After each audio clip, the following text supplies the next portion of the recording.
السلام علیکم ناظرین، آج کی ویڈیو میں ہم بات کریں گے ایک نہایت اہم قومی اور دینی مسئلے پر۔ پاکستان میں صدر مملکت یا آرمی چیف کو تاحیات عدالتی استثناء دینے کے اعلان پر۔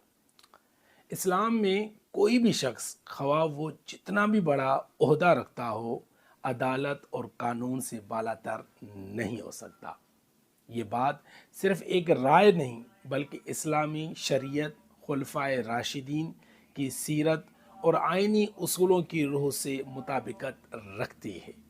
اللہ تعالیٰ نے قرآن مجید فرقان حمید میں ارشاد فرمایا سورہ نساء میں کہ ان اللہ یأمرکم ان تؤدوا الامانات الی اہلہا وَإِذَا حَكَمْتُمْ بَيْنَ النَّاسِ أَن تَحْكُمُوا بِالْعَدْلِ۔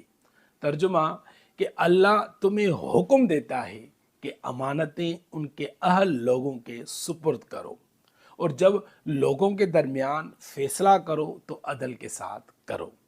یہ آیت واضح اعلان ہے کہ عدل سب پر لاگو ہوتا ہے، چاہے حاکم ہو یا عوام ہو، امیر ہو یا غریب ہو۔